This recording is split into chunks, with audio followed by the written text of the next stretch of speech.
So nice job on the presentations yesterday. So lots of cool projects. Fun to see what people were doing. I didn't get around to all the projects. I spent almost the whole time in that main digital lounge, and then I came out to the other area, and then we had to like close it up because there was a class coming in. So I didn't get to see everybody's project, unfortunately. But I've seen your posters at least. But all the projects I saw just looked really cool. Lots of creative ideas, some cool prototypes already of some of the projects, and definitely excited to see where some of these end up in June. So I think it's really good work. So any reflections or impressions from the presentation?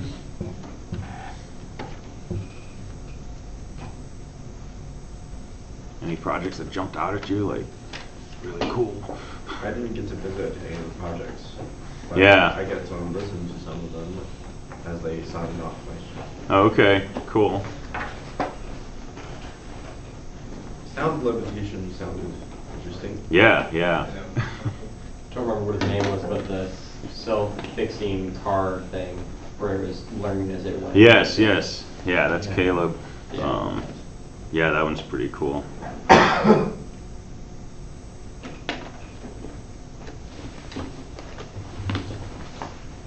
I saw a really weird movie over the weekend. I was like down with a flu or something, so I was watching bad movies.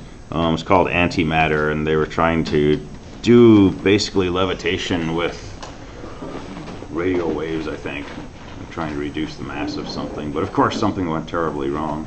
And they ended up inventing a time machine instead. Yeah. Something so needed when you're trying to levitate something and you put time. I know. It's like, and then it ruins your SLP because you already like put levitation on your poster. All right. So I wanted to make a couple of comments regarding PA5 that I made in the earlier section yesterday, but we ran out of time with presentations. Everybody's presented, right? Okay. So just a few comments on dynamic programming and PA5. The dynamic programming piece is really just trying to save us from doing as much recursion, right? So typically your code looks something like this. So here's slow func. Takes some value and it returns, let's just say, an integer. And it does some stuff.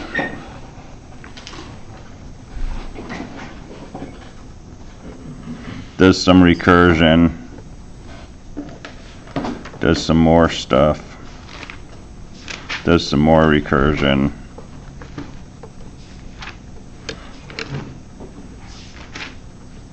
and it's slow and painful. And at some point it computes the answer,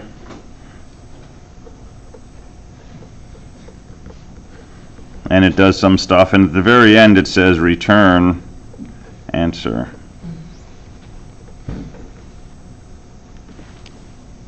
Okay, that's a generic view of all recursive programs. Okay, they start off, they do some stuff, there's some recursion somewhere, they calculate an answer and they return the answer at the end. Okay, and with some of these recursive functions like knapsack problem, you end up doing a lot of recursion. If you solve a knapsack problem for a capacity of say 100, you're going to do probably millions of recursive calls, right? But each of those calls is going to involve a capacity of 100 or less, generally less. So you're doing millions of recursive function calls, but there's only 100 values that you need to calculate, 100 capacities you need to worry about. So if you have a recursive function like this and you want to speed it up using dynamic programming, here's what it basically looks like.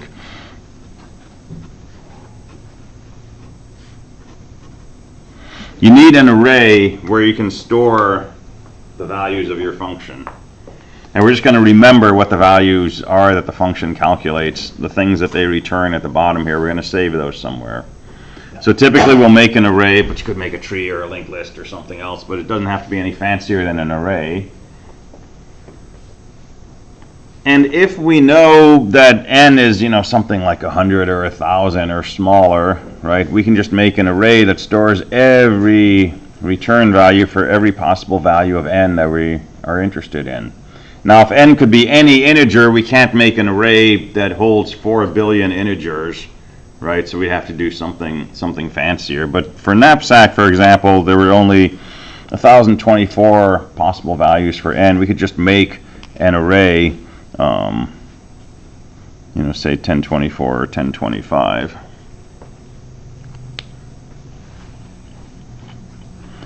And then we just have to make 2 changes to our program. So in the beginning, before we do all of this stuff, the recursion, the slow and painful things, if that element is valid, right, meaning it has been saved, then just return it.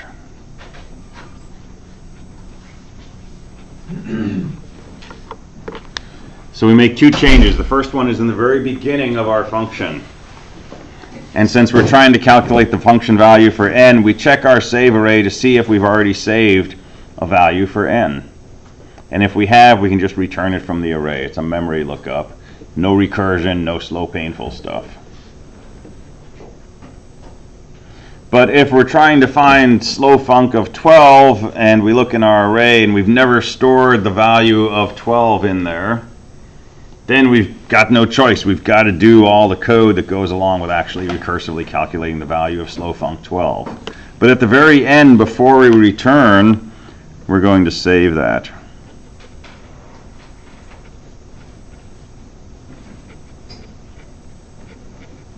And so typically we'll save that in location n in our array.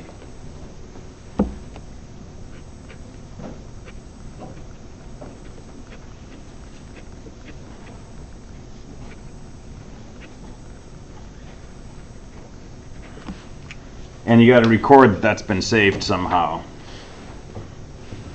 With knapsack, we know that our maximum capacity is at worst 0, right? Our maximum value. It's not going to be negative. So we could initialize our save array to -1s and use that as a flag to tell us if we've saved a value in there. So we might have an initial array and might initialize to -1s. And so when we want to see if this number is valid, we just check to see if that's positive or 0. And if it is, we can just return the element. Otherwise, calculate the answer. Before you return, save it in the array. The next time you call slow func with the same value of n, when you do this check, you're going to say, hey, that's already been saved. I'm just going to read the value out of memory and return it. And you never have to do any of the expensive recursion again. That's the essence of dynamic programming. Everybody clear on that? So you might see a test on the question on the exam related to this. So.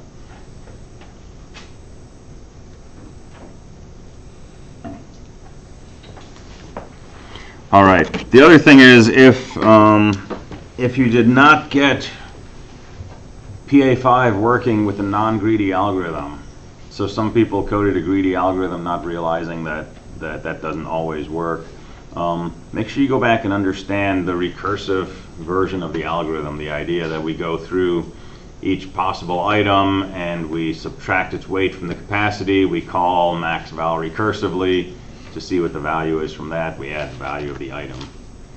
Okay, so that basic loop that you saw in most people's code, just make sure you understand that, because that's something that'll pop up again and again in other courses.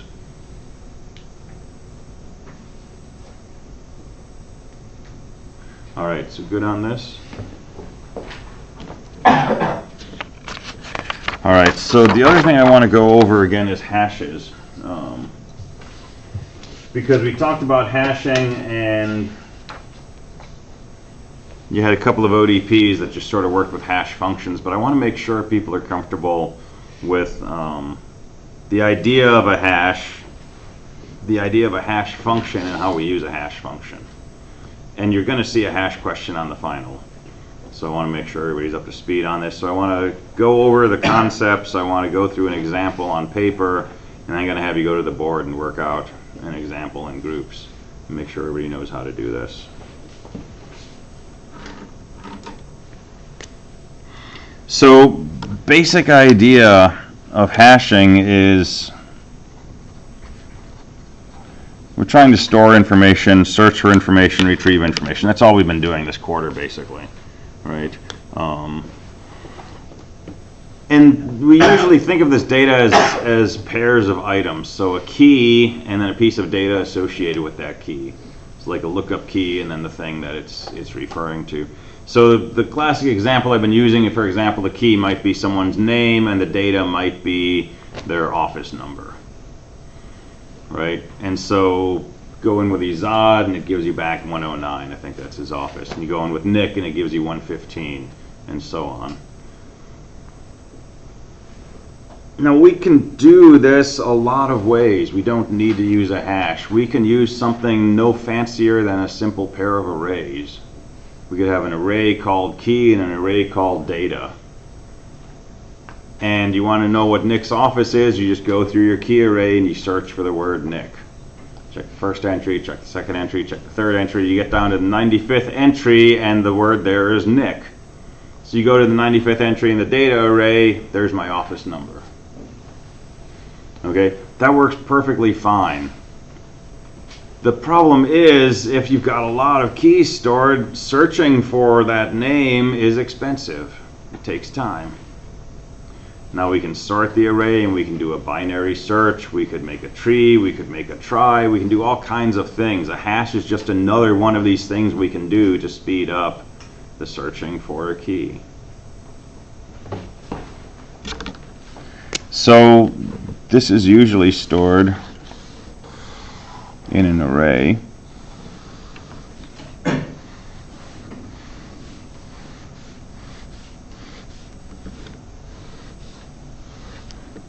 So key data, key data, key data.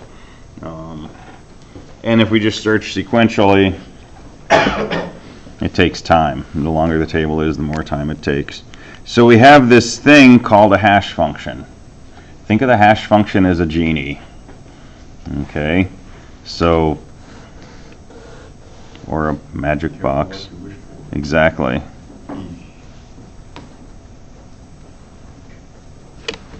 So it's a magic box. You put in a key and you turn the crank and out pops an index. And the index tells you where in your array you should find that key. So you want to find Nick's office number. You put Nick into the hash function. You calculate the index and it spits out the number 97. And you go to index 97 and you check the key. Hey, there's Nick. That's magic. Right? Now you just take the corresponding element in the data array. There's my office number.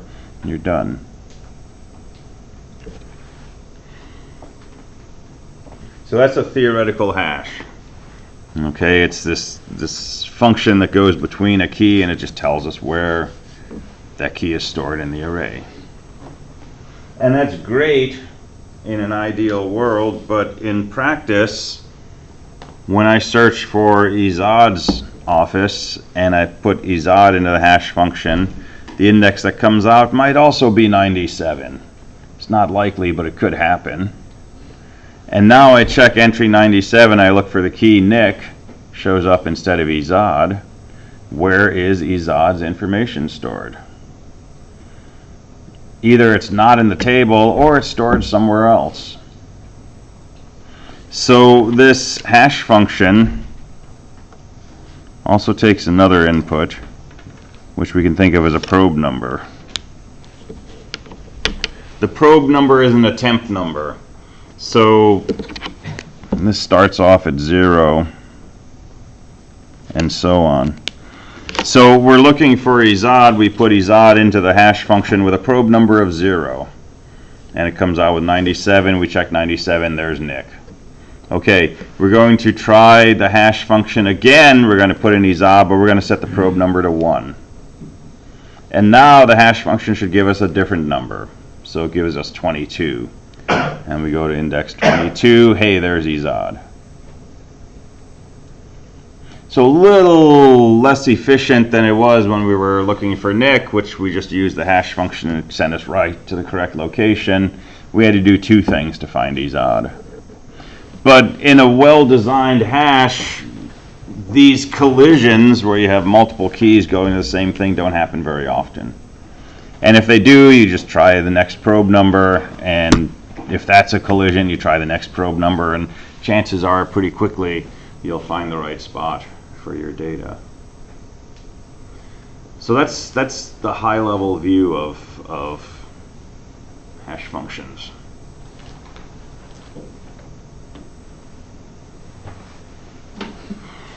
Now, from a user perspective, if we're thinking of this as an abstract data type, you're writing a program, you're using a hash to store and retrieve information. What kinds of things would you want to be able to do with that hash? Forget about hash functions and probes and modulo and ASCII codes and all that. You're just using a hash function that's already been written for you. What kinds of operations would you typically do?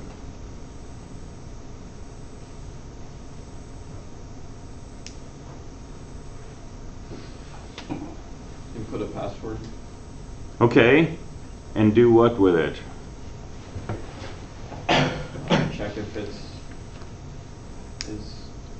it goes to that.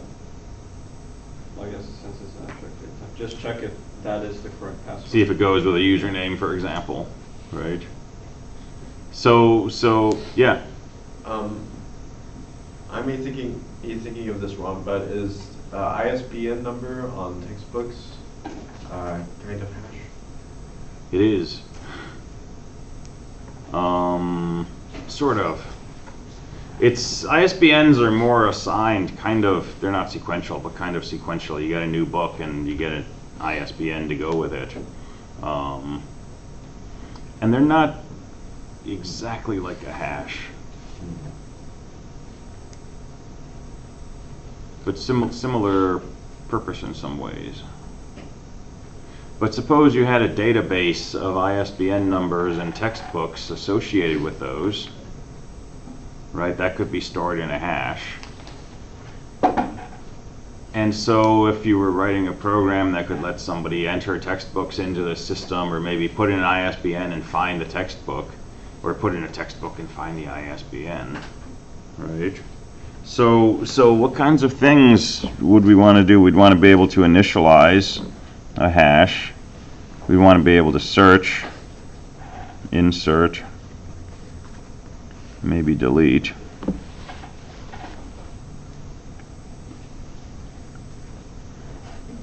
And if we're building a database of books and ISBN numbers, or names and office numbers, or Linux commands and directories where they are stored, so you don't have to search for the ls command, we just know it's under /bin, right? Or any of these other things we use hashes for, right? Basically, we want to be able to initialize a table, search the table, put things into the table, remove things from the table, right? So we'd want some sort of routines like this to interface with the hash. Well, where else have we seen this collection of routines? Initialize, search, insert, delete. Any other data structures we talked about where we wrote those? Binary search trees. Binary search trees, linked lists, tries. Pretty much all of our data structures have a similar interface, right? The specifics might vary a little. We might return a struct node star, or we might return an int or something. But this is a fairly common set of routines to interact with a data structure. We might also want some way to do something like a traversal. Some way to say, show me everything that's stored in my collection of data. And for trees, we do left node right, or we do breadth first, or this or that. And for linked lists, we just usually go through everything in order. But some way to pull the data out. And so a hash is just a different set of machinery sort of under the hood, right? That lets us do these operations that we're used to doing anyway. Okay, so let's go back under the hood. Let's look at this hash function. Let me run through an example with you, and then I want you to go to the board in groups, and you're going to do this yourself. So let me give you a hypothetical hash function.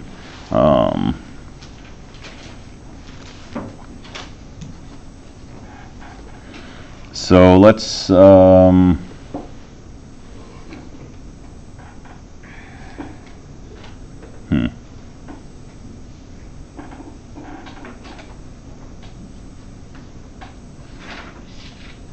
trying to think how I want to go with this. All right. Let's take a 3-digit office number. Okay, and I'm going to think of your 3-digit office number as 3 digits like this. And we're also going to take a probe, so I'll call that P. And the way I'm going to return an index is I'm going to do n0 plus 2n1 plus n2, and I'm going to add 5 times p, and I'm going to do this modulo 9. Why? I have no idea. It's a fairly arbitrary hash function. It's probably not a very good hash function. But what we do with this function is kind of independent of the function itself. We're going to use that to get an index, but what we're going to do with that index has nothing to do with the particular hash function. Right? This is just the magic box. Right? We put in a key and a probe, and it gives us an index, and then we're going to do something with that to search for data or store data. So here's my array.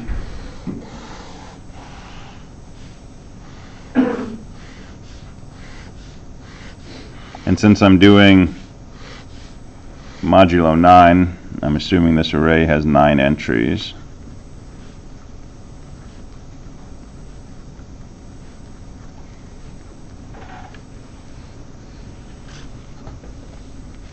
And so I have an entry for my key. And there'd be a entry for a data item, and I'm not going to bother putting that in. That's just another field in here. And so let's store some keys in our table. So let's store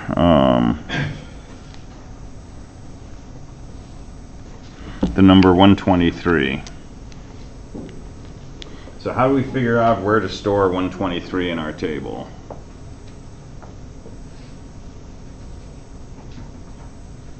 Let's see, 3 plus... Well, tell us what you're doing first. Okay, well, n2 is 1, n1 is 2, and n0 is 3. Okay. So you're using the hash function, right? Yeah. Okay, and what value of p should we use? We're going to start with 0. Okay. So we want to calculate hash of 123, comma 0. Okay, and then we continue with the calculations you're describing. Right, so we have 3 plus 2 times 2, which is 7. And plus 1, which is 8, plus 5 times 0, which is just 8. So we get 8 modulo 9, which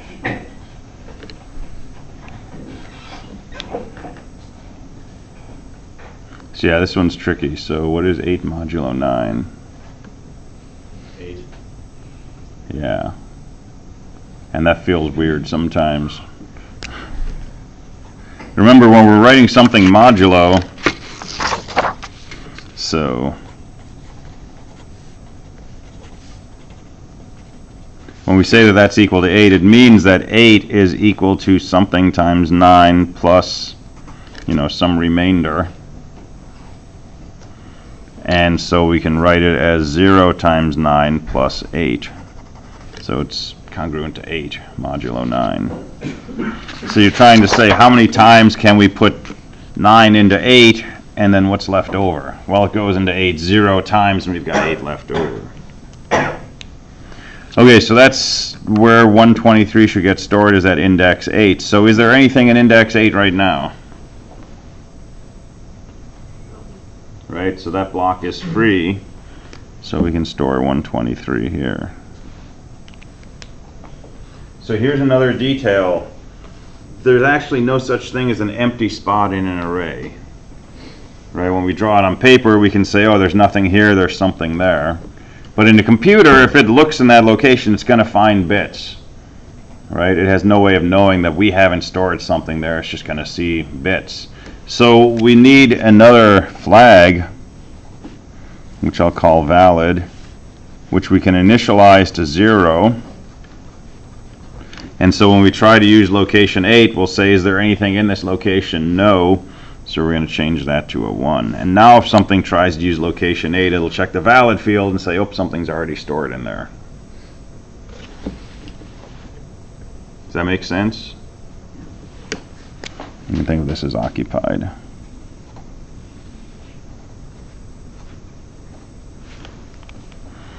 All right, so let's store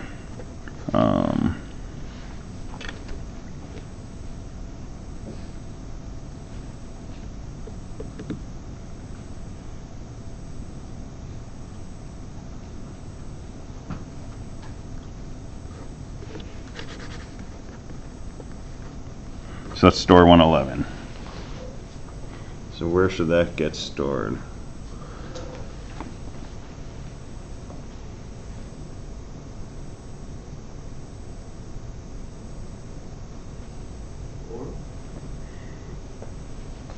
One plus 2 times 1 plus 1 looks like 4. Modulo 9 is just 4. So we'll store 111 here, and we'll mark that as valid.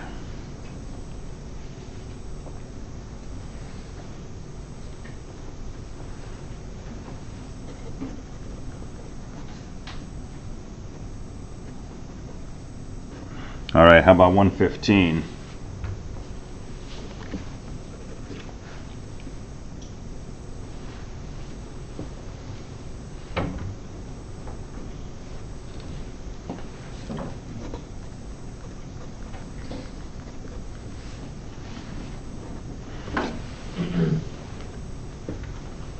So 5 plus 2 times 1 plus 1, that's 8. And so we'll go to location 8 in our table, and we'll check the valid bit, and the valid bit is set to 1. Uh-oh, something's already sitting in location 8. So we can't store 115 here because we'll erase some other piece of data if we do. So what do? Rehash with a probe of 1.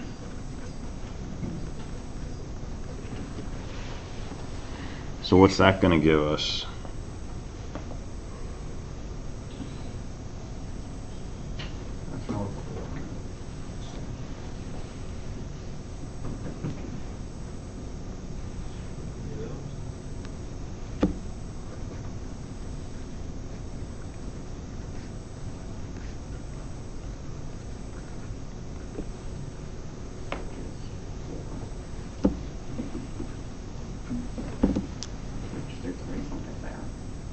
Which there's already something there.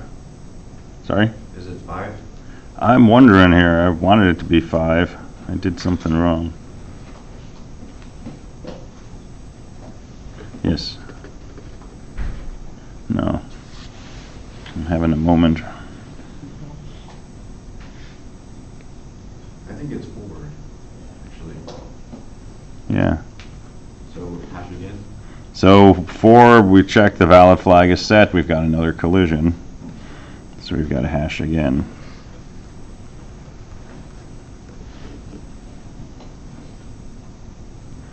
what's that going to give us?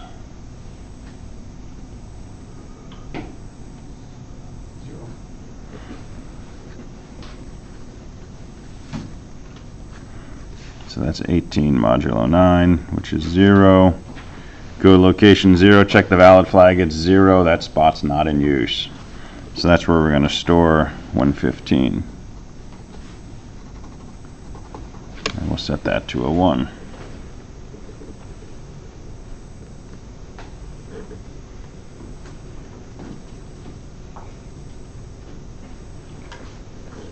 Yeah. 321 would theoretically hash to number 8 too. It would, because if you switch the first and last digit, It makes no difference. Alright, so let's do a search. Let's search for 321. So what do? Hash it with a probe of 0. So hash of 321.0 is going to give us 8. And we go to location 8, that's not 321. But since this is in use, it's possible 321 got stored somewhere else. So hash again with a probe of 1. That gives us a 4. Check location 4. That's not 321, but it's in use, so 321 could be stored somewhere else. So hash again with the next probe.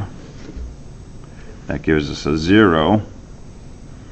And we check location 0. That's not 321 either, but it's in use, so it could be stored somewhere else. So hash again. And that's going to give us a 5. Check 5. That's not in use. At that point, we can say 321 is not in our table. But you got to keep searching until either you find your number or you find a spot that's not occupied. Okay, and then deletion. Let's delete 111. So 111, it hashes to a 4. And we go to location 4, and there's our 111. So we're going to set the valid back to 0. But we got to do one other thing. Do you remember what we have to do?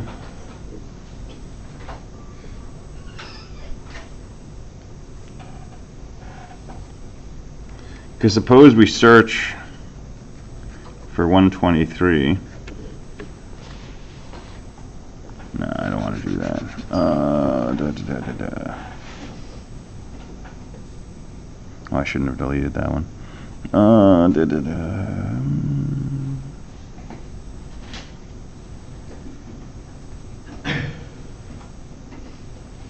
Oh, I should have put something else in. Anyway, if we just changed the valid flag to 0, but there was something else that collided with 111 and got stored somewhere else, if we search for that other key now and we get to 111 and we see it's not valid, we're going to conclude that other key is not in our table. Do you remember this? So we need to also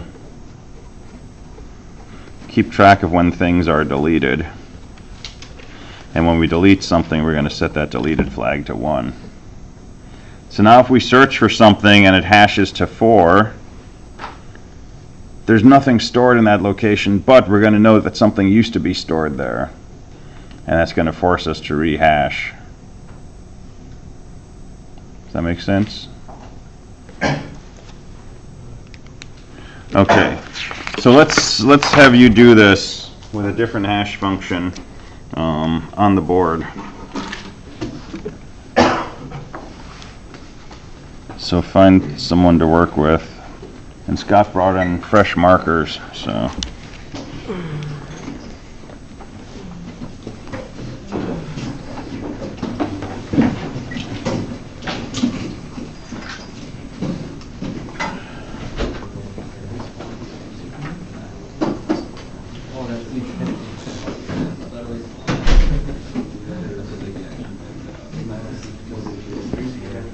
Alright, so we're going to be working mod 10, so you're going to have 10 entries in your hash table.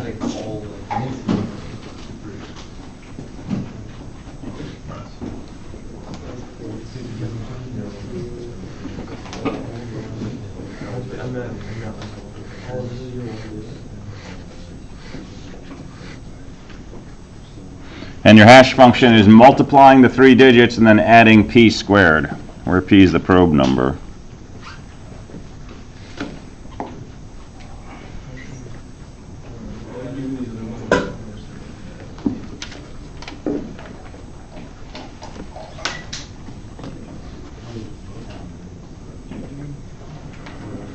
All right, so the first number we're going to want to store is 111.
That's the same thing. All right, cool.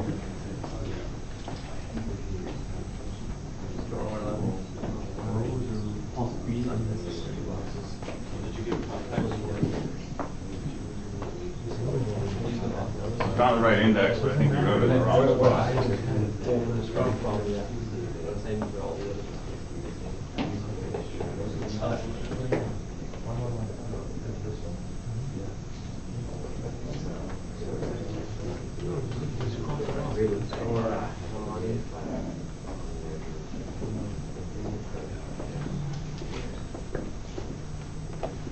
You know how to hash, but that's usually multiplication by 1.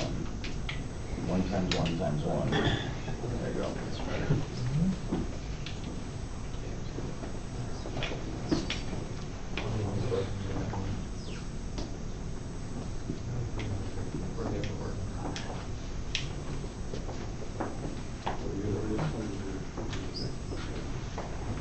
All right, you got the right value over there, but I think you wrote it in the wrong spot. Yeah. Too many ones. All right, I won't give you a lot of ones on the exam because that's challenging people. So 1 times 1 times 1 is 1, and so that goes in index 1 and set the valid flag to 1. Okay, so that's a 111 stored. Everybody good with that? Okay, so let's store 221.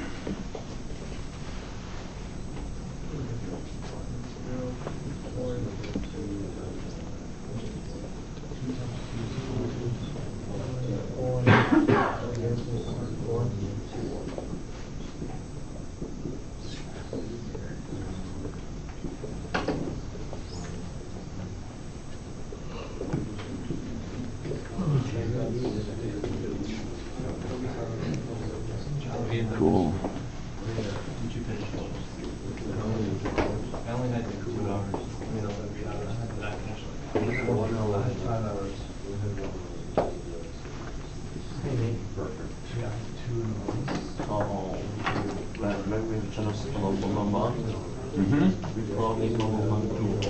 Instead of M0, M1, M2, M1, and 0. Yeah, so our hash function basically says multiply the 3 digits of your number together and then add p squared. P starts off at 0. Okay. How do I get a p squared? So the first time that we're storing, we're using p as our attempt number. So the first time that we stored 111, we basically said hash 111 comma 0. So p is equal to 0. If we had to hash again, we would rehash with p equal to 1. And if we had to do it again, we'd rehash with p equal to 2. So we're going to get some collisions in a moment. All right, so everybody got 221 in location 4, right? Cool. Okay, so now let's store,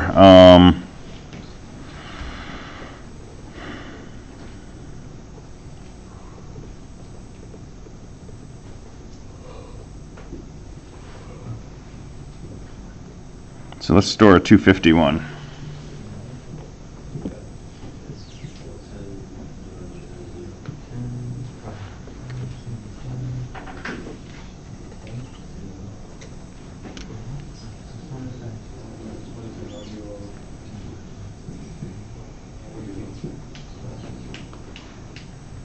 $10.51? 251, sorry.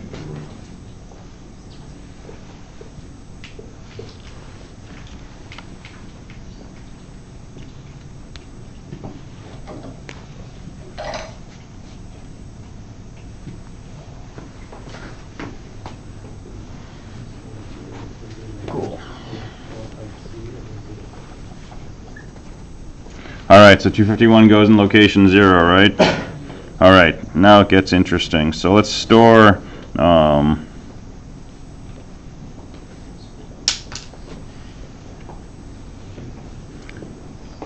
let's store 512.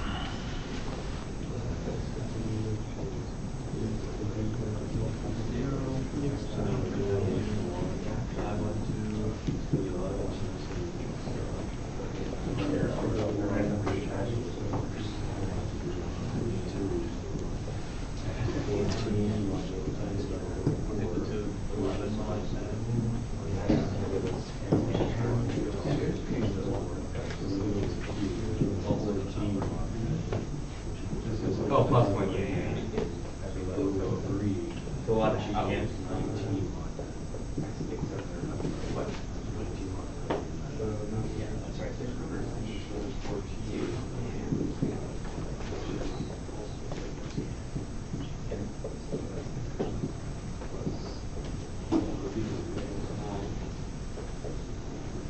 Cool.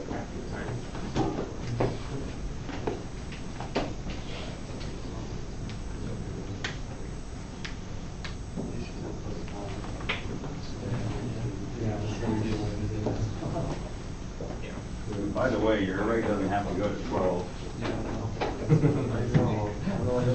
Okay.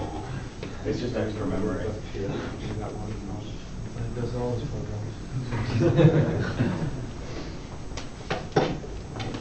Agenda. Excellent. Cool. All right, so everybody came out at index 9. Cool. So how many collisions did you have? 3. Yeah, 3 collisions, so that can happen. Okay, and mark your valid flag 1. Show you got something stored there. So you got the idea of how you use a hash function, right? This is really all there is to it, right? But you'll probably see something like this on your exam, so I want to make sure people can do this. So yeah, let's delete something. Let's go ahead and delete 111.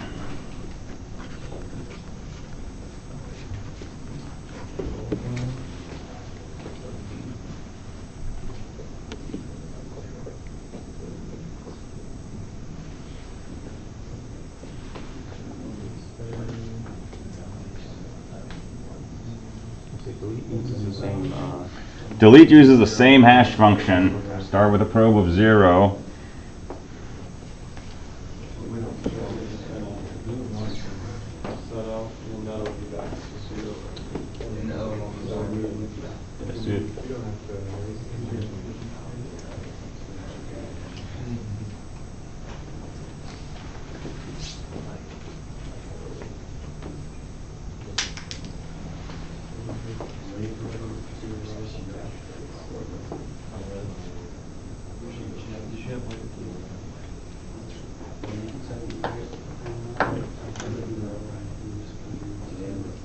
Cool.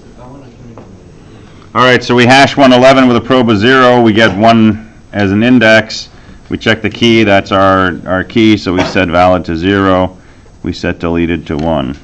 Okay, now delete 221. And don't just go to that spot and set the deleted flag to 1. Think about the hash function and probing and stuff.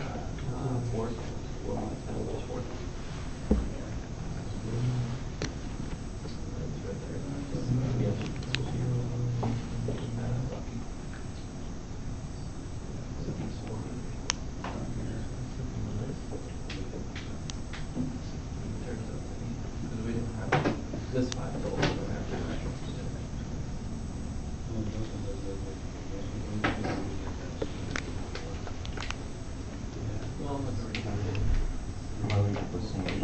Like delete 512.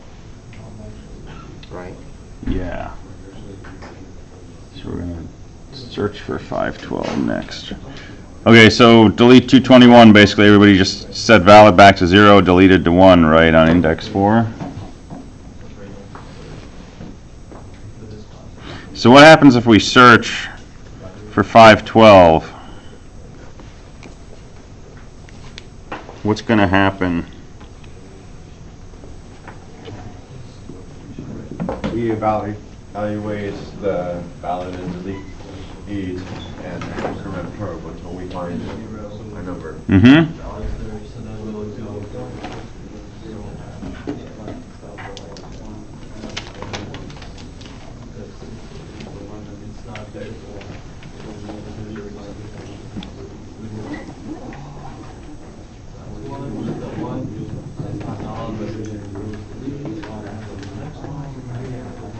Even one of these are set to 1, and then you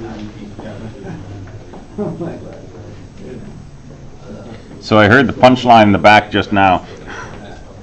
So we're gonna hash 512 with a probe of 0. That's going to take us to index 0. That's not the number we want. But we're going to check to see if there's something valid there, and there is. So we have to rehash. So set the probe to 1, rehash. That'll give us index 1. That's not the key we want. That's not valid. There's nothing stored there, but we check the deleted flag.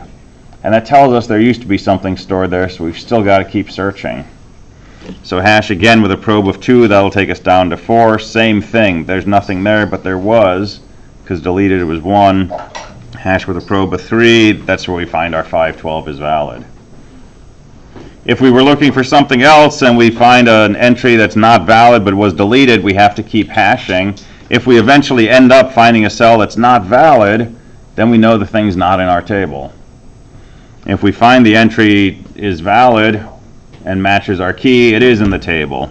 So if the key doesn't match and it's valid, or the key doesn't match and it's been deleted, you got to reprobe.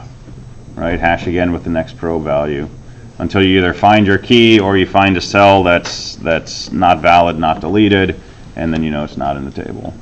So everybody good with that? Yeah. I had a question. So what if we would insert another number into the first index? Mm-hmm. Would we keep the delete flag to 1? No, so let's say we store 100, right? That hashes to a 0, or you mean like this one? Yeah. Yeah, so let's say we store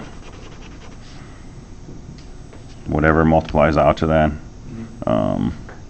317, right? So mod 10, that's 21, that's a 1. So here we just have to say, is this being used right now? It's not. So we're going to store a 317, we're going to mark it as valid, and now we want to set the deleted to 0. Okay.